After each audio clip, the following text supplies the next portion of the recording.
I speak today not as a man who believes he has all the answers, but as someone who has learned that real strength begins when a person is willing to listen, reflect, and question his own heart. Power can command obedience, but only truth can command respect. And when I reflect on the life of Prophet Muhammad, I do not see a distant historical figure. I see a living example of what it means to carry responsibility without arrogance, to stand for justice without hatred, and to lead without losing one's humanity. The world often teaches us that leadership is about dominance, control, and fear, but the story of Prophet Muhammad teaches something far more difficult and far more powerful. That leadership is about restraint, patience, and moral courage. He did not rise in a world that welcomed him. He rose in a world that resisted him. He did not speak to people who were ready to change. He spoke to people who were comfortable in injustice. And yet, he changed the course of history without ever betraying his character. When I reflect on his early life, what strikes me is not privilege, but hardship. Orphaned, tested, and exposed to loss early on, he learned empathy before authority. This matters, because a leader who has never felt vulnerability will never truly protect the vulnerable. Prophet Muhammad knew hunger, grief, and isolation. These experiences did not break him, they shaped him. They gave him a depth of compassion that later became the foundation of his leadership. He lived in a society where power belonged to tribe, wealth, and force. The weak were ignored, women were dishonored, and injustice was normalized. He could have accepted this reality like many others did. Instead, he challenged it, not with chaos, not with revenge, but with clarity. He reminded people that human dignity is not negotiable, that justice is not selective, and that moral responsibility cannot be postponed. What moves me deeply is how he carried truth when truth made him a target. He was mocked, insulted, and rejected by his own people. Lies were spread about him. Pressure was applied to silence him. And yet, he never responded with cruelty. He never allowed anger to rewrite his values. This level of self-control is rare. Many people claim to stand for justice but abandon it the moment they are personally hurt. Prophet Muhammad stood for justice even when it cost him everything. There is a moment in his story that stays with me. When he had the power to retaliate, to punish those who had harmed him, he chose mercy. Not because he was weak, but because he was strong enough to see beyond revenge. He understood that violence may win a moment, but mercy can win a future. This decision alone separates him from countless leaders who allowed pain to become policy. I reflect on how he governed once responsibility was placed in his hands. He did not isolate himself from the people. He did not build walls between leadership and humanity. He listened, he consulted, he accepted correction. He lived simply, even when he could have lived in excess. Power did not corrupt him because power was never his goal. Service was. Justice was the backbone of everything he stood for. Justice that did not favor the powerful. Justice that did not bend for blood or wealth. Justice that protected the weak and held everyone accountable. This kind of justice threatens corrupt systems. That is why it was resisted, and that is why it remains relevant today. He taught that faith is not proven by words alone, but by how a society treats its poorest members. He warned against greed, arrogance, and exploitation. He reminded humanity that progress without ethics is dangerous, that knowledge without wisdom can destroy, that authority without accountability leads to oppression. What I learned most from his life is patience, not passive patience, but disciplined patience. The patience to wait without losing direction, the patience to endure without becoming bitter, the patience to build foundations rather than chase applause. He understood that real change takes time and that rushing justice often damages it. He also understood human weakness. He did not expect perfection. He expected sincerity. He held people accountable, but he left room for growth. He corrected without humiliating. He guided without crushing. This balance between firmness and mercy is what made his leadership sustainable.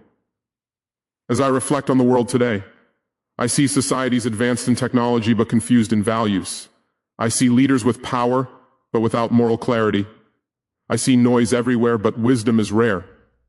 The story of Prophet Muhammad reminds us that silence guided by reflection is more powerful than loud ambition, and that integrity outlives influence. His life forces me to ask difficult questions of myself. Am I serving truth? Or am I serving convenience? Am I protecting dignity? Or am I protecting my position? Am I willing to stand alone if justice demands it? These questions are uncomfortable, but they are necessary. His story does not allow excuses. He did not leave behind palaces or wealth. He left behind principles. And principles, when lived sincerely, are stronger than armies. Empires rise and fall, but values rooted in justice continue to guide humanity long after borders disappear. As I conclude this reflection, I do so with humility. The story of Prophet Muhammad is not meant to be admired from a distance. It is meant to challenge us, to discipline us, to remind us that leadership is a trust, not a privilege, that power is a test, not a reward, and that the greatest legacy a person can leave is not fear, but clarity. His life remains a mirror held up to humanity, asking one timeless question. When you were given the chance to choose between ego and justice, which one did you serve? That question still stands. And it will continue to stand long after our names are forgotten. And as I carry this reflection forward, I realize that the life of Prophet Muhammad does not simply inspire admiration. It demands inner honesty. It strips away excuses and leaves no space for pretending. His story asks every leader, every thinker, every human being to confront a simple truth. Character is revealed when no one is watching, and integrity is proven when doing the right thing costs you something. He lived with this awareness every day. He understood that leadership is not a performance, but a constant moral discipline. I think about how often the world confuses urgency with importance. We rush decisions, chase headlines, and mistake reaction for action. Prophet Muhammad moved differently. He was deliberate. He weighed consequences. He understood that haste without wisdom creates damage that generations must repair. His calm was not indifference, it was control. His silence was not weakness, it was strategy. He acted when action served justice, and he waited when patience protected dignity. What touches me deeply is how he treated trust. He never used trust as a tool for manipulation. He guarded it, he honored it. People trusted him not because he demanded loyalty, but because he was predictable in his principles. They knew where he stood. They knew he would not betray justice for comfort. In a world where trust is fragile and easily broken, this consistency is revolutionary. I reflect on how he addressed fear in society. He did not rule by frightening people into obedience. He removed fear by establishing fairness. When people believe they will be treated justly, fear loses its grip. When they believe their dignity is protected, loyalty becomes natural. Prophet Muhammad understood this deeply. He built stability not through intimidation, but through moral assurance. His relationship with power teaches another critical lesson. He never allowed authority to define his worth. He knew who he was before power, and that identity did not change after power. This is why power did not corrupt him. Many people discover who they are only after gaining authority, and what they discover is often dangerous. He discovered himself long before leadership found him. I think about the discipline he demanded from himself. He controlled anger when anger was justified. He restrained ego when praise was offered. He remained grounded when success was visible. This internal discipline gave his leadership credibility. People followed him not because they were forced, but because they trusted his restraint. As I reflect further, I realize that his message did not flatter humanity. It challenged humanity. It asked people to rise above selfishness, greed, and cruelty. It demanded accountability. It reminded people that freedom without responsibility is chaos, and authority without ethics is oppression. These truths are uncomfortable, which is why they are often resisted. He also understood the danger of hypocrisy. He warned against saying what you do not live, and promising what you do not intend to fulfill. He knew that hypocrisy destroys societies from within. His insistence on sincerity protected the moral core of the community he built. Without sincerity, even good ideas rot. I look at the modern world and see how relevant this lesson remains. We speak endlessly about values but live selectively by them. We demand justice for ourselves but excuse injustice when it benefits us. The life of Prophet Muhammad exposes these contradictions. It does not attack, it reveals. And revelation is often more painful than criticism. His story also teaches that change begins with self-correction. He did not wait for the world to become just before acting justly. He became the standard he wished to see. This is the most difficult form of leadership because it removes the comfort of blaming others.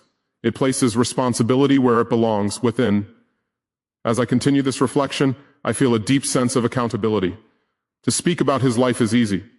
To live by its standards is difficult. But difficulty is not an excuse for abandonment. His example reminds us that the path of justice has never been easy, yet it has always been necessary. He showed that history is not changed by those who shout the loudest, but by those who remain consistent the longest, by those who refuse to trade principles for temporary advantage, by those who understand that the future is built by the choices we make when no one is applauding. This realization does not give comfort, it gives direction. It reminds me that leadership is not about being remembered, but about leaving behind something worth remembering.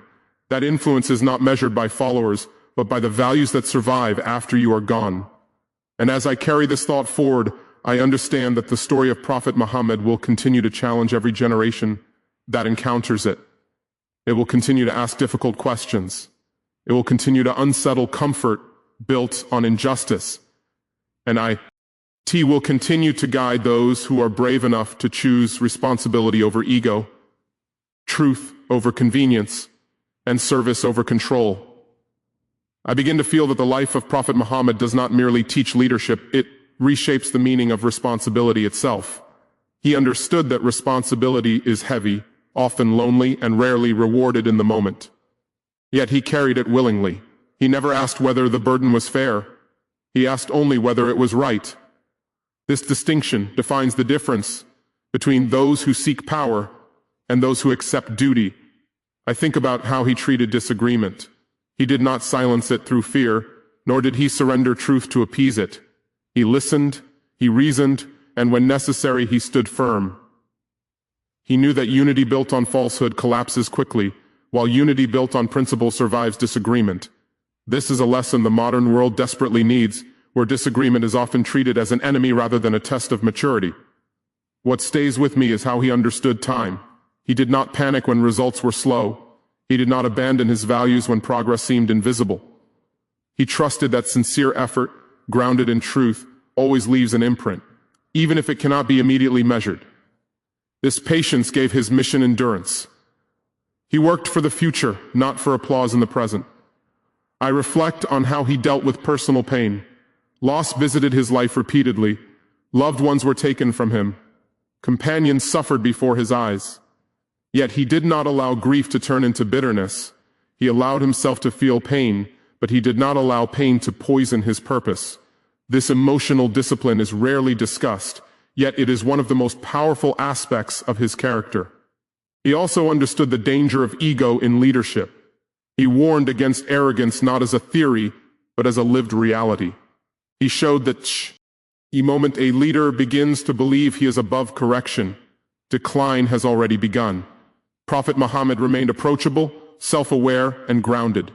He never allowed admiration to blind him to accountability. As I reflect further, I realize that his message demanded courage not only from leaders, but from ordinary people as well. He called individuals to take responsibility for their actions, to speak truth even when it was uncomfortable, and to resist injustice even when resistance carried a cost. He did not create passive followers, he cultivated conscious individuals. His life teaches that morality is not situational. It does not change based on advantage or convenience. Justice is justice, even when it works against you. Mercy is mercy, even when you have the power to punish. Truth is truth, even when silence would be safer. These principles are easy to praise and difficult to practice. He practiced them without exception.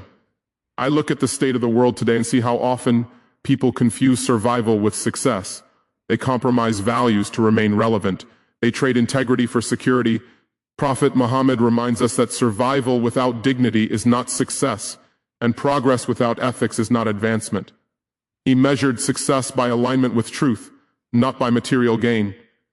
As this reflection deepens, I understand that his life was a continuous act of balance between firmness and compassion, patience and action, humility and authority. Losing any one of these would have weakened the whole. This balance is what made his leadership resilient. It could withstand pressure without collapsing into extremes. He also taught the importance of intention. He reminded humanity that actions are shaped by what drives them internally. Power pursued for ego corrupts. Power exercised for service protects. This awareness turns leadership into a moral practice, not a technical skill. Without intention, even good actions lose their meaning. I find myself returning again and again to one realization. Prophet Muhammad did not ask people to be extraordinary, he asked them to be sincere. He knew sincerity, when sustained, produces extraordinary results. It creates trust, stability, and moral clarity. Without sincerity, even brilliance collapses under its own weight. This reflection continues to press upon my conscience. It does not allow comfort. It does not offer shortcuts. It reminds me that every generation is tested differently, but the standard of integrity remains unchanged. Each era must answer the same questions in its own language, through its own choices. And as I move forward with this understanding, I know that the story of Prophet Muhammad will continue to guide those who are willing to carry responsibility without seeking praise, to protect dignity without demanding recognition, and to